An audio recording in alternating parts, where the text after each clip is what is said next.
Hello, Jim here. I made nearly 400 on two trades this past week. They were both vertical put credit spreads, but what's unique about them is they're actually wheel trades. So instead of using cash secured puts or covered calls, I'm using spreads. So I want to share with you those trades, why they're so successful.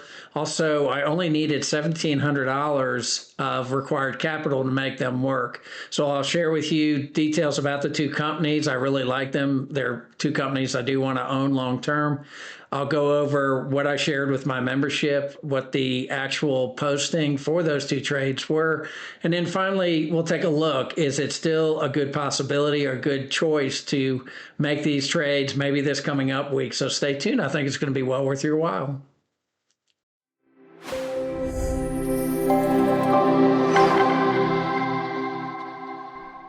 Yeah, let's go ahead and jump in. At the very end, we'll do the setup. I'll show you what the setup looks like and my thought process on why I'm doing spreads for the wheel versus cash secured puts and covered calls. Now, the first company I've traded on, and I really like where it is currently. I like to trade it when it's below 40, like between 35 and 40. It's currently dropped quite a bit. They missed earnings and got hammered. They have recovered a little bit. They are one of the pricier companies I will trade, like the current PE is 82.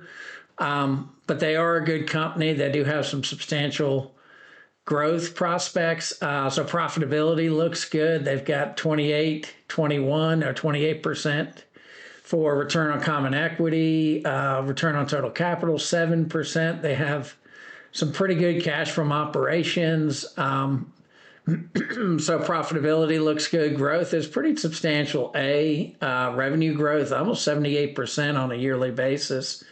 Earnings also really good growth. If we look at their earnings, they did barely miss GAAP earnings back on 11/3 and got hammered just for missing that. They had pretty good regular earnings. They beat by 6% the normalized earnings. And for revenue, they actually had a good revenue surprise of they made an additional $19 million for the quarter. Now, if we look at earnings estimates, it's pretty substantial. They're going to go from 48 cents to 66 cents to 83 cents to $1.17, $1.51, $1.91. If they do get up to the $1.91, I mean, the PE is more like 20. So, and then what other things should we look at? Valuation, a D plus, so they're not crazy valued, even according to Seeking Alpha capital structure, 1.12 billion of debt on almost a 9 billion market cap, which, I'd rather them have less debt, but that's not a crazy amount of debt. And they do have a good amount of cash, 629. So a lot of things I do like. One thing with companies like them, I do like to see, are they diluting or are they buying back shares? So 226, they're still diluting a little bit. That's one negative. They went from 214 to 222 to 227 in millions of shares. So they are still issuing more shares. So that's somewhat of a negative. But this is also why I like to run the wheel. If I can trade them right around this 35.30 and, kind of wheel it and make some really good income, then it works out really well. So the two trades, or the trade I did on them, which we'll look over here, here's HIMS. So I rolled a vertical put, or three vertical put credit spreads in HIMS with 35.30. So I sold the 35, bought a 30, expiring on 12.5. I rolled it out just 2 weeks, 12.19, and I brought in an extra $220. HIMS has some of the best options, open interest and volume. I'm wheeling them. So if I get assigned, I will look to sell covered calls. And their actual, I'll probably not do a covered call. I probably will do the covered call spread I like to talk about. It's, in a sense, it's really a vertical call credit spread, but I like to call it the covered call spread. The premium looked good. So on the call side, the premium looked just as good as the put side, maybe even a little bit better. They have good profitability growth. Talked about that initially. They are fine with debt and are projecting to double their earnings over the coming years. They had earnings last month. So some of the stuff I already talked about, I typically will share this. I will, take a snapshot of Fidelity and what the trade looked like, how much I made, and you can see rolling it out, I made fairly good income, over 220. And then I do suggest the members, look at this trade. If you have a smaller account than me, maybe you want to do fewer contracts. Maybe you want to do more contracts. Maybe you want to take more risk, less risk. So a lot of members will leave comments. They'll also go out in Discord. They may copy the trade and manipulate it, and they will share how they've changed it. So it works out really well. Sometimes people have taken my trades and done even better with them. Now, the second company I wanted to talk about, and we'll go over the trade setup at the very end, is OPRA. And this is the browser company. Now, even though they've got this quant rating, I don't necessarily agree with it. But SA Analyst and Wall Street, it's mainly because they've missed earnings recently, but they've just been hammered. You can see they came way down.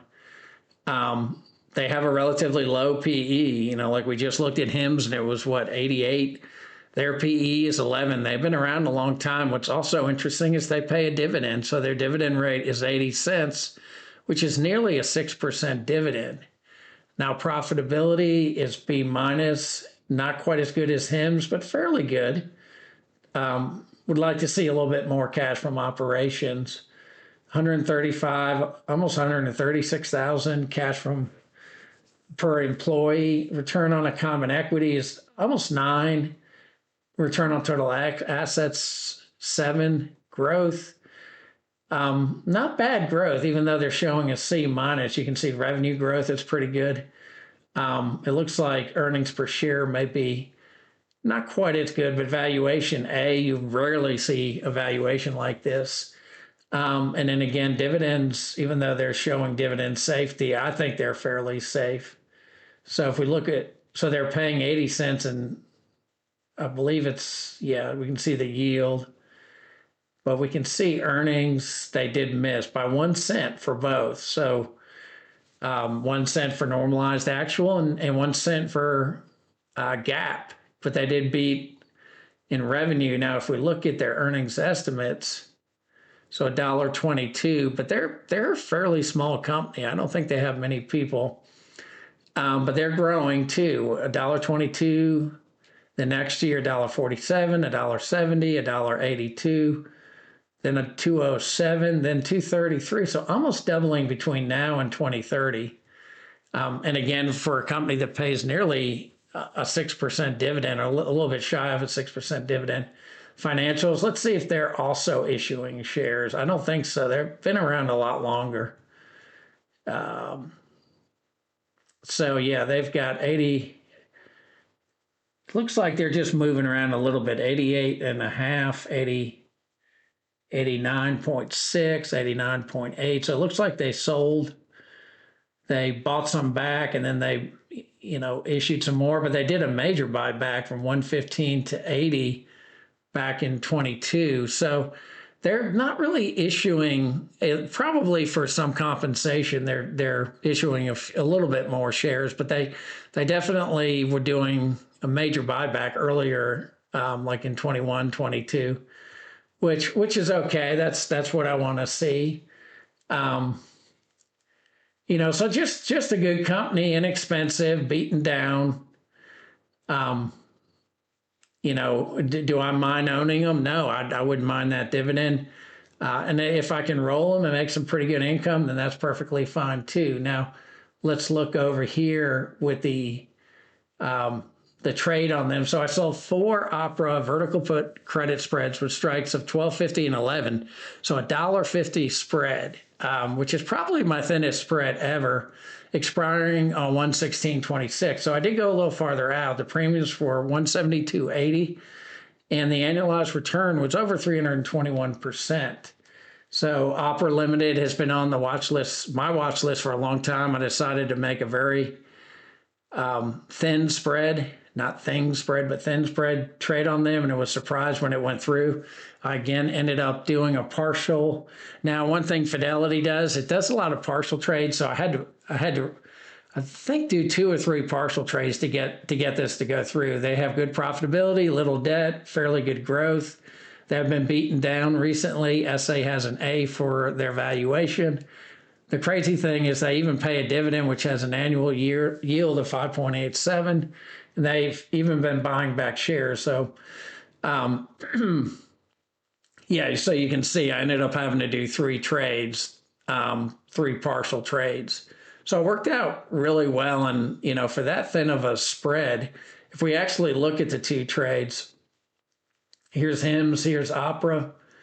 Again, if I did 4 contracts for OPRA, 3 for HIMS, if you have a smaller account, you can go with fewer. If you want to take more risk for both of these, I took a little bit more risk for OPRA, but I took a fairly low risk. So some people might go with a little bit more risk with HIMS. HIMS has outrageous amounts of open interest, so there's lots of volume. It's fairly easy to trade on. And then here you can see I rolled it 25.30 out to 12.19, made 220. Required capital was 12.79, and this was over a 300% yearly ROI. Now this one, the reason I have it is gray, this trade is actually closed, so this is what I actually made. It probably was a little bit higher than 370 because I ended up closing it, I believe, 2 weeks early. 17 days? So yeah, because it's right now, 12.7, and I closed this about 5 days ago. So the return would have been even higher, but I really like trading HIMS. I'm trading them in multiple accounts. OPRA, again, the very thin spread. I did a little bit more risk with a 33, mainly because it was so beaten down. And the covered calls were just as good. I could sell a covered call at 12.50 and bring in even more income. Will I do a covered call spread? I probably will.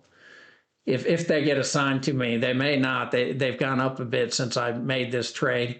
But I made 172.80 in premium, brought in, and that was based on 427 in capital. So it was the $1.50 times 100. So each contract was required capital of 150. So total 600 minus the 172.80. That's how I come up with 427.20. And this was a 321% return. And my guess is I'll probably close it early if OPRA gets back anywhere near to where it was before. Like if we look, is this OPRA here? Yeah, if they get back around, 14, 15, 16, that trade will become very profitable very quickly and I'll be able to close it. So next, let's jump in. Let's see if you can still make these trades coming up this week. So stay tuned. Let's jump in. I'll open up the Schwab trading page and we'll take a quick look. Okay, now I've opened up the Schwab trading page. I still like to use the old portal for Schwab. I've been using it going back 15, 16 years. So I'm just used to it. And I do believe it gives you a really good visual representation of how you can set up and structure the trade. So here we have HIMS. This is the exact trade I made last week. So again, I've selected HIMS. I've selected this strategy. I want to do a vertical put. I'm going to sell the open 1 contract, and we'll try 1 contract at first. We'll change that depending on how big your account is. You might have a really small account. The trade that I did, I believe it's a $70,000 account, but I'll start with 1. It's HIMS. The expiration is 12/26. I'm selling a 35 put, so I'm looking for someone who will pay me a nice amount to sell me shares at 35. And it looks like the bid is 86 and the ask is 90 cents. So you like to see that. You like to see a small amount between the bid, mid, and ask. So that's literally only 4 cents. And then I'm going to buy to open 1 contract on HIMS at 30, so a $5 spread. And it's between 18 and 45. And hopefully this 45 is just an outlier. Now, at times, you'll see this and you'll decide, well, this is way too expensive. But my hope is to get it closer to this 16 cents. And then for me, again, if, I have a $70,000 account, maybe if you have a $10,000 account, you would only want to do two and you'd make 116. I'm going to do four. Now, at times you could go even higher, but if I do more than four, I like to do it as a completely separate date, maybe even a different expiration. And you can see here I'm doing 12/26, so tomorrow will be the 8th. So it's a little more than 2 weeks. But even with 2 weeks, I'm getting some pretty good premium. So I could do anywhere from 41 cents to 58 cents to 74. So remember, you multiply that by 100, so $41, $58, or $74. Now I'm going to try to get as close to this 74, so I would take it all the way up to 74, and then I would review the order and fill the order. Now, a lot of times I won't get filled the first time, so then I'll come back. I'll reopen it. You can change a trade. You can, on the position page, you can click on a roll link, or actually it's on the trading page. You can change the current open position, and then you come back in, and you can't change anything up here, but you can change the limit price. So a lot of times I'll go down by a couple more dollars. Maybe I'll do not in 74, maybe I'll try 72. And then if that doesn't get filled, I might go a little lower, maybe to 68. And usually the second, third, fourth time it'll get filled. But there have been a number of times that it's gotten filled literally the first time, especially a company like HIMS with lots of open interest and volume. Like if we look, we can see here their IV, implied volatility, is pretty good, 69. The delta is 21, so I'm not taking a huge amount of risk. I always subtract that from 100, so it's like a 79% chance that I'll be able to keep it and it won't get assigned to me. Theta is still pretty good, meaning the daily change. Volume 171, open interest 1,200, and that's on a weekly, so you can see it's 19 days, a little more than 2 weeks. Tomorrow it'll be 18 days. I don't usually worry as much about the long put. Now, sometimes if it's a dollar difference, I might look, well, what does the 28 look like? So we'll try 28. Wow, 28 actually, well, that's actually a wider spread, so I need more required capital. Sometimes I'll go the other way, like I might do a 31. And that, again, is lending itself pretty nice. So I might even looking at doing a $4 spread. Let's look at 32. And if we click that, so a little bit less, but even if we went up to 57, so you can also play with the width of the spread. Now at times, like when we looked at 31, and we did that and went back up to 72 or 78, it looks very much like the other one. So you could potentially go for this trade. So I do always encourage people to play around with the long put, try a few on either side just to see which one is the most profitable. And, so sometimes you'll do a $4 spread, sometimes a $5 or 6 or 7, depending on if you want to make a lot more cash. But my like how Schwab does a really nice job representing it here. So this is exactly what I did. You might ask, well, why are you buying a long put if you're doing the wheel?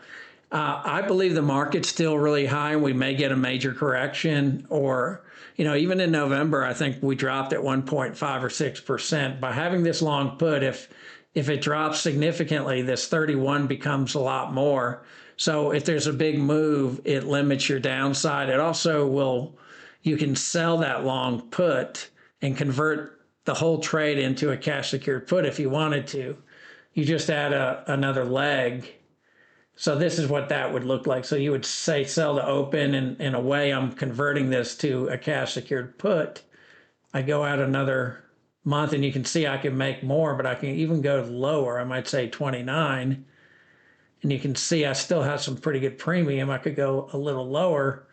So if you've changed your mind, and sometimes that happens, you see, well, maybe I really don't want to own them. But if you had this just as a vertical put credit spread, you would not be able to get it this low. Like I could even go lower. I could say, well, I want to go to 25. Now these aren't moving much. No, there it goes, 24. Let's see how low I could go.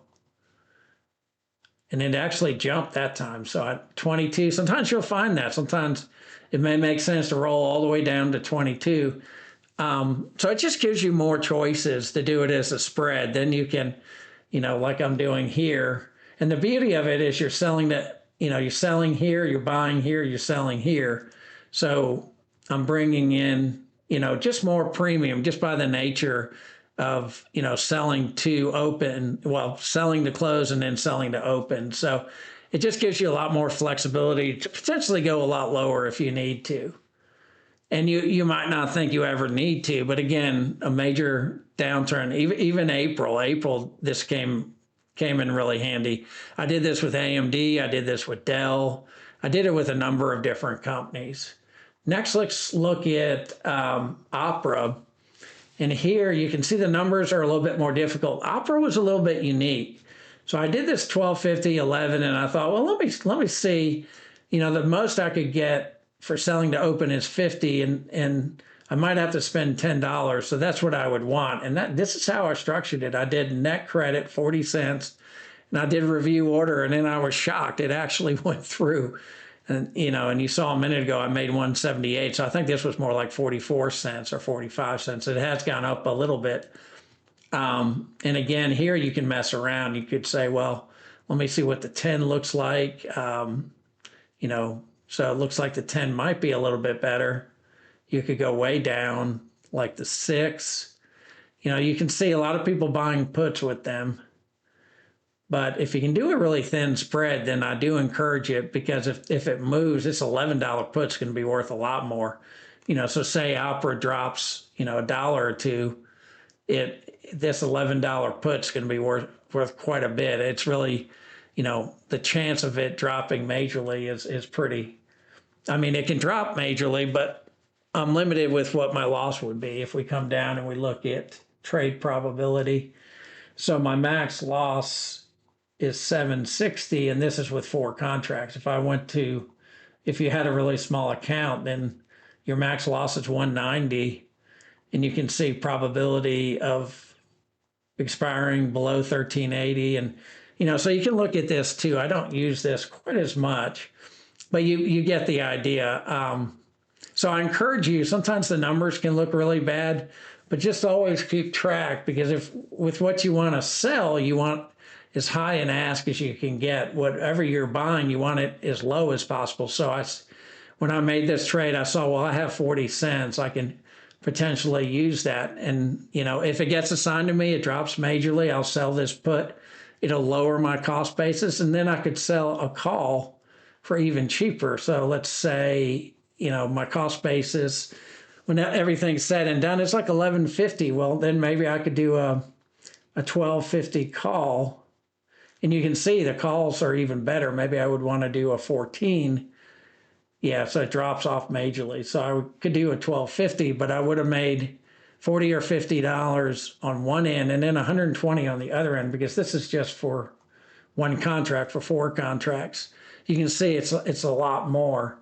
Now the beauty of this is just these 2 trades alone. If you had a $10,000 account, would be nearly 4%, just 2 trades in 1 week. Now, if you had a $5,000 account, that would be like 8%. So 1 or 2 trades can have a huge impact. Now, if you did 1 or 2 every month, you can do the number crunching. It can be pretty substantial. So that's what I wanted to share with you guys. Let me know what you think. Do you like OPRA? Do you like HIMS? Are there other companies that work out really well? I know another one is SoFi. If SoFi drops enough, I'll also look at it. So leave a comment. Let me know what you think. Let me know if there's any other companies that I should also consider doing a video on. And as always, thank you for taking the time to watch the video. I really appreciate it, and I hope you have a wonderful day.